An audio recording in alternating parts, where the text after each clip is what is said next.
Welcome horror fans, cinephiles, and Giallo enthusiasts. I'm Tanner Leeser, and this is The King in Giallo. In this episode, I will be reviewing The Girl Who Knew Too Much, directed by Mario Bava, released in 1963. Stay tuned at the end of this video for the A to Z Gialli Tally score, where we'll see how many of the A to Z Giallo film cliches this movie utilized. Full Gialli Tally video coming soon, but first, a brief overview. The Girl Who Knew Too Much is the first Giallo film produced, entering the world of cinema in 1963. This movie offers a rough template for future Giallo films, but is also lacking in numerous of the stylistic tropes that are considered commonplace within these films.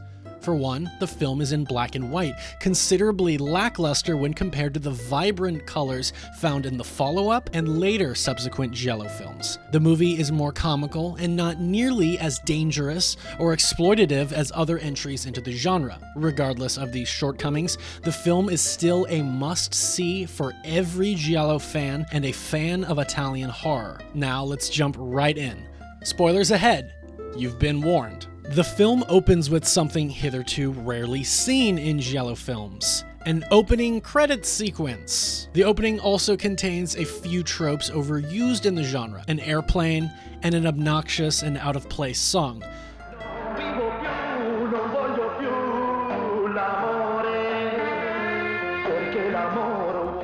Trust me, after about 12 seconds of this music, you'll pray that all future Giallo films will just start with the action. The movie also contains something rarely, if ever, seen again in the genre of Giallo cinema: narration. We meet our protagonist, Nora Davis, played by Leticia Roman, a 20-year-old American woman visiting Rome to see her family friend, or aunt, depending on which version you're watching. Nora is described as young, full of life, romantic, and is seen to be an avid reader of Gialli books. She's seen reading a book called The Knife, which is no doubt a prequel story to The Knife Geraldine in Wait Until Dark. The man sitting next to Nora offers her a cigarette from his pack and oddly pushes the entire pack onto her, claiming to have more in his suitcase. She lights up. If it was not evident that we are in a different decade, it certainly is now. The man wasn't lying about having more packs in his suitcase, along with enough cocaine to apparently poison all of Roman high society. The trafficker is subsequently arrested. Nora arrives at the home of her aunt, meeting Dr. Marcello Bassi at the door, played by John Saxon. The movie, not so subtly, implies a romance will develop between the two. We meet the aunt of Nora, who has been sitting in bed under the covers. Yeah. Huh. In the Italian version, the woman, Mrs. Ethel Widnall, is a family friend, but in the American cut, she is the aunt. Ethel tries to cockblock Marcello. Marcello leaves them, warning that he fears for Ethel's heart, instructing Nora to administer medication in case of an emergency. Well, an emergency does happen. Ethel has a heart attack and apparently croaks right then and there. Well, maybe next time don't undermine the guy keeping you alive. I don't know. Nora and the cat are visibly distraught, but only Nora runs away. Nora is immediately mugged that night on the Spanish steps, where she is knocked unconscious? As she awakens, she hears a woman scream and watches as a woman stumbles out of the night and collapses with a knife in her back.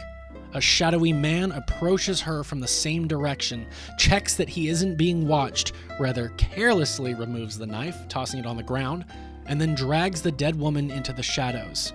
In typical 1960s fashion, Nora just passes out again. It's implied that the rain washes away the blood from the cobblestone, which isn't entirely how that works in reality. The next day, a mysterious man in a lighter colored coat kneels over Nora and tries to revive her by giving her alcohol from his flask, which she spits up. Remind you, she is 20. The man flees at the sight of a constable.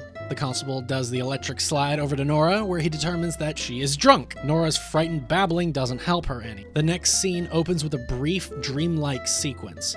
Nora fears she's in heaven, but is reassured. The audio in this scene has an echoey quality that lends itself to the dreamlike nature of it. Characters also seem to vanish and are replaced with new characters instantly. Nora has been talking about the murder in her sleep, apparently, but the nuns assume she is just delirious. A police detective blames her delusions on reading I libri gialli, which she admits to being an avid reader, and then a professor leading a tour of medical students claims that Nora is a mythomaniac due to being an alcoholic. Dr. Bassi appears and Nora pleads for him to get her out. The scene then just cuts rather quickly. Nora and Marcello revisit the Spanish Steps, the music heavily implying this is somewhat of a romantic foray. Marcello rationalizes the situation of Nora, attributing it to her simply having a stress-induced hallucination after being frightened by the death of Mrs. Ethel, her subsequent mugging, and the blow to the head she received when hitting the ground. Nora refutes this position, claiming to be hard-headed and one who never dreams. She recreates the murder scene for Marcello. A sound like a gunshot rings out, frightening Nora into the arms of Marcello. We learn here that Italian children also used to play cowboys and Indians. Go figure. We briefly meet a woman played by veteran actor Valentina Cortese. The man from before with the light-colored jacket watches on as Nora and Marcello ascend the steps. Cut to a funeral and the sloppiest coffin-carrying scene I've ever witnessed in a film. The sound design actually implies the body is rolling around inside against the walls of the coffin. Seriously, the pallbearers in Mouse Hunt were more respectful. The priest sort of stands there staring at Nora, inviting her to maybe confess anything that might be bearing down on her conscience. No, wait, he's comforting her. Oh. The camera pans to reveal the same man from before watching Nora. Nora and the priest walk along, and their conversation about the murder at the Spanish Steps grabs the attention of Valentina Cortese as she's paying her respects to a gravesite. The woman introduces herself to Nora, Laura Craven Taurani, and says she was a good friend of Ethel. Both Laura's piqued interest at the murder and her asking of Nora if she is alone in Rome is a bit suspicious, but easily played as her being caring.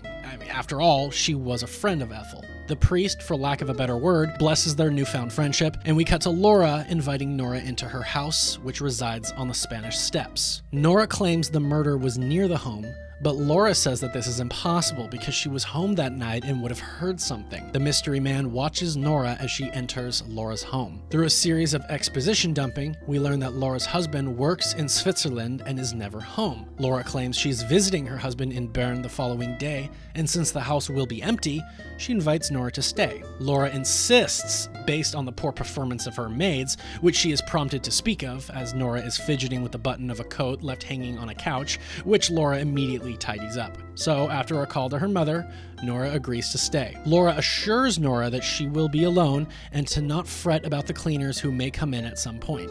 She also warns her about her husband's study, to which the door is always locked. The camera immediately reveals to the audience by focusing on a picture in the house that the husband is none other than the man from the night of the murder.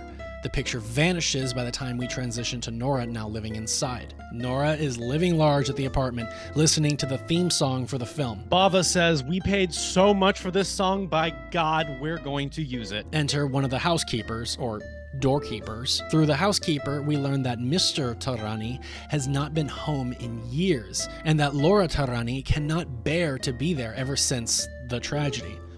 What is the tragedy?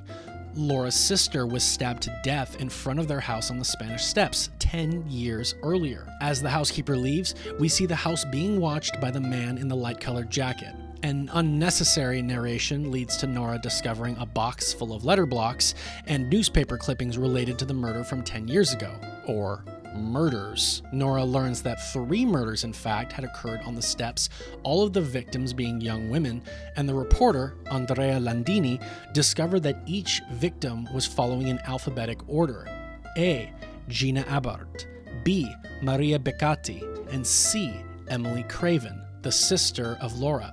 The last thing learned is that no one believed the anonymous phone calls preceding each of the murders. Nora clutches at a cube of the letter D and is startled by the sound of a ringing telephone. Nora answers the phone and addresses herself, Nora Davis, prompting the mystery person on the other end to ask, "Davis with a D? D as in death?" Nora hangs up. We cut to Nora, Marcello, and the professor from before out at dinner.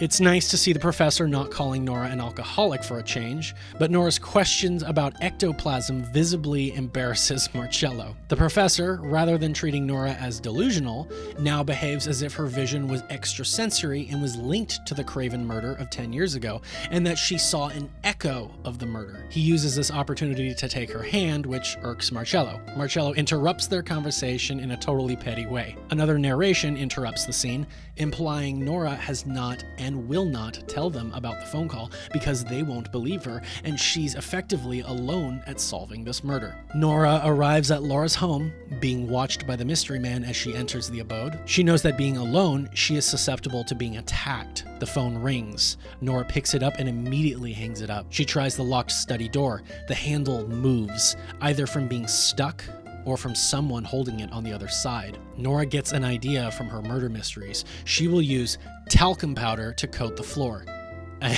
Sure, this won't actually do anything to prevent her from actually being killed, so she takes it one step further and attaches strings about the apartment, creating a trap of snares and tripwires. Nora gets the idea from an American murder mystery not yet translated into Italian called The Terrible String by Ariadne. Odd reference to the Greek myth of Ariadne, daughter of King Minos, who fell in love with the hero Theseus, and after he slew the Minotaur, helped him to escape the labyrinth using a string with glittering jewels. After covering the interior with tripwires, Nora finally has enough peace of mind to get some shut-eye. That night, a mysterious figure is heard creeping outside the house and peering inside. The figure moves to the front door and simply walks in. Nora did lock the door when she got home. Yeah, look. The figure steps inside. Nora screams. The figure turns the light on, revealing himself to be the constable from earlier in the film. Marcello suspiciously jumps in to rescue Nora, wrestles with the constable, and then throws himself into the home where he is tangled and falls with a hard crash. Or, more accurately, he actually just jumps straight onto the floor. Look. Cut to Nora and Marcello on dates visiting the usual tourist traps across Rome. Nora blames herself for Marcello's broken finger, but we all know that he dove onto the floor. When Marcello drops her off, he expresses his worry of Nora's safety going out without a chaperone. The phone inside rings. Marcello hilariously is acting like every guy who was not invited inside after a long date. As Marcello walks away, he awkwardly procures a cigarette and contemplates how he will be able to successfully choke his chicken once he's home. This thought is interrupted by Nora as she runs out of the home and into the night. Nora clambers into a taxi cab and is driven to an unknown location. As she exits the cab and goes into a building, we see a car watching her. Place your bets, folks. Mystery Man or Marcello? Nora enters an elevator and ascends to the top. The unknown observer follows Nora inside. At the top floor now, Nora enters a large room which leads to a hallway with even more rooms. The sound of wind is heard as the hanging lights swing about. A woman's voice is heard in an echoey way, almost implying that this is in Nora's head. But is it? The voice urges Nora on and tells her to enter. The voice also says that it hopes she was not followed as it had warned her. The final thing the voice says is a warning and alludes to her surname beginning with D. As Nora is about to enter the room at the end of the hall, the light inside goes out. Nora walks into the doorframe and seemingly faints but is rescued by Marcello, who again suspiciously demonstrates impeccable timing. She tells Marcello that she had received a call stating that what she saw was not a vision and to meet this person for the truth. The two then enter the room, Marcello seeming more annoyed than afraid. Nora says she heard a man's voice, but come on, that was a woman's voice, right? They find a tape recorder and play it back. That infernal theme song plays at a freakish pace, scaring all present. Yeah, myself a little bit included. Back at Laura's, the two play back the recording, which now features a man's voice.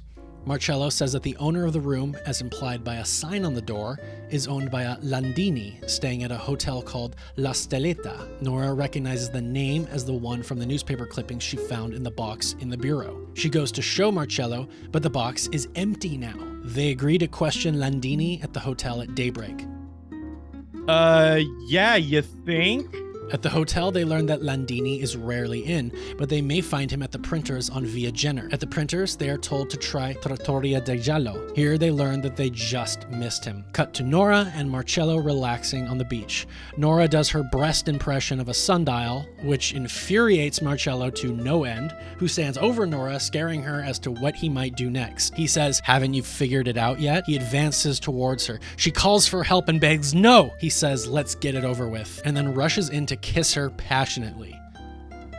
The scene really flops at being comedic, especially by today's standards of behavior, and unintentionally comes off as a little rapey, but it's fine, whatever. Cut to Marcello sucking the air out of Nora's lungs, like literally. She sends him away with the worst case of blue balls, but tells him that when she's ready, he will know by the way she says his name. Weirdly reminding me of the same line being said in Old Boy. Nora finds a man inside waiting for her. Marcello and Nora go in together to confront the man, a man played by Dante Di Paolo, the reporter, Andrea Landini. Landini says the light was on and the door was unlocked, but Nora says that this is not how she left the house. Landini tells them about the alphabet murders from 10 years ago. We learn that he developed a theory that the killer was a pervert, and that after the third murder, he met Laura's husband, a psychiatrist, who agreed with Landini's theory and urged him to continue on his path. With the help of Professor Torrani, a homeless man believed to be a psychopath named Strachianeva is named the killer, and tracked down by Landini, who leads police to him. There was no hard proof against the man, only circumstantial evidence and his confession, which they obtained under pressure, but he denied it all once he was in court. Strachianeva was found guilty and sentenced to an asylum for the criminally insane. Landini reveals that he believes he messed up and that Strachianeva is actually innocent. Landini also reveals that he was the one who initially found Nora unconscious after the murder on the Spanish Steps, but he hid because he didn't want to get into further trouble with the police. So he had been following Nora ever since, waiting for the opportunity to speak with her, knowing that what she witnessed must be related to the alphabet murders. Marcello claims that Landini is obviously the culprit because Nora was nearly attacked in an apartment owned by Landini, but Nora believes what Landini is saying. She wants him to hear the tape recording, but it too is now missing. Landini practically begs Nora to find Strachianeva as she may learn something new. Nora, Marcello, and Landini go to the asylum where Strachianeva is, but they discover that he died a few years ago. Landini learns that Strachianeva is survived by a daughter, Maria. Landini and Nora question a former employer of Maria's, who tells them that she was a louse and was always asking for money, until one day, a couple years back, when she suddenly became rich and rubbed everyone's noses in it. They part ways, but Nora spies Landini talking with the woman in secret. Nora tries to find out what they were talking about, but the woman is suddenly cold and refuses to answer any of Nora's questions. Nora calls up Landini, who tells her that the woman cleared things up for him and he believes he knows what's going on now. He tells Nora to meet him in an hour and he will tell her all. Nora enters the room in the hotel to the sound of aggressive typing, but discovers no one in the room, except an audio recording of a typewriter. Nora finds a message written by the killer expressing that in order to not get caught, they must kill again, but they feel unable to continue with the killings. Nora then finds files on all the murder victims, with the final file on the next victim, with a picture of Nora inside. Nora then finds Landini in the room, dead from a gunshot wound to the temple. Landini apparently pulling a Cobain. Back at the house, Laura has returned and is telling Nora to not fret.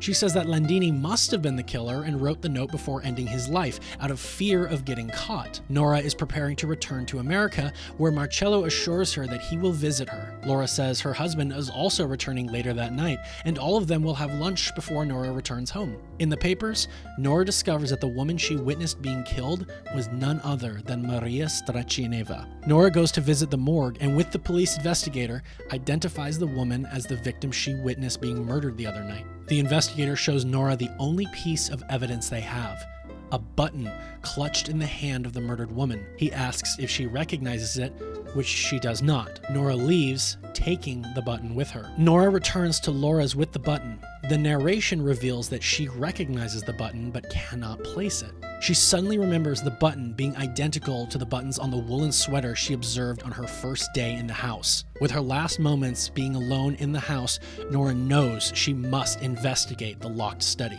The door is unlocked. She walks in and hears the sound of wood scraping in the next room with a shadow moving under the door. Nora opens the door and finds Dr. Tarani. He is dying and falls to the floor with a knife in his back. Nora screams for help, then finds the woolen sweater on the floor, but before she can take it, a hand grabs her wrist from the shadows and the killer is revealed. Who is the killer, ladies and gentlemen? The killer is... Laura Tarani. Laura suddenly begins acting insane, saying that she had to do it. She was the one who kept the newspaper clippings. Well, yeah. Laura claims that she had to kill her first victim, literally because her name began with A.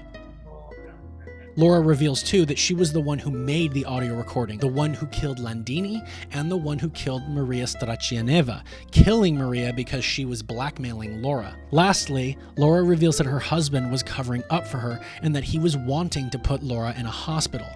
Laura pulls out a gun to murder Nora, who pleads with her, but Laura is stopped at the last moment by her husband, who shoots her twice through the door before dying on the floor. Cut to Marcello and Nora on another date. Nora wonders if everything really happened or if she was actually dreaming it all due to the marijuana-laced cigarette she had acquired from the man next to her on the airplane. Marijuana is not a hallucinogen. The movie ends with Nora throwing the pack of marijuana cigarettes off the balcony where they are picked up by one of the many priests of Rome. Fine. Yeah, it's fine. It's fine. And that's The Girl Who Knew Too Much. It's honestly a fairly forgettable movie. I like it, but I wouldn't rank it in a top Giallo film list. This film is more of a staple in the genre for the sake of being the first one. I do think it's interesting that it plays out more like a Gialli book than it does a Giallo movie. If this film was not the first Giallo film, I'd honestly say you don't need to see it unless you're a Giallo completionist or a huge fan of Mario Bava. Again, I like this movie, but it is not a film I rave about. Let's segue to the A to Z score for the movie. Remind you, this is just an X of 26 A to Z cliche score. Stay tuned for the Gialli Tally video to find out the full score breakdown. For The Girl Who Knew Too Much, I awarded the film an A to Z cliche score of 18 out of 26. I was being generous with 3 of these. Children, hallucinations, xenophobia. Let me now introduce the audience submissions. For these film reviews, I will be accepting memes you, the viewer, submit to me created from still shots or GIFs from the movie with some accompanying text. The best ones I will feature in the follow-up video whilst giving you a shout-out for your submission. I will also separately be accepting the best still shots from the film, inspired by the idea of every frame of a movie being a painting. This portion will be called Giallo Shots. Submit any of your memes or best frames for The Girl Who Knew Too Much to me at icaruscrispy@gmail.com. Thank you so much for watching. As always, please give the video a like, subscribe if you are not already following The King in Giallo on YouTube or Instagram or Facebook. I also am putting the Patreon together now, so keep that on your radar. Put a comment down below with any thoughts, questions, curiosities, or concerns. Upcoming YouTube content for The King in Giallo will be The Girl Who Knew Too Much Gialli Tally breakdown video. And if nothing else, I will see you next time for The Girl Who Knew Too Much Gialli Tally breakdown.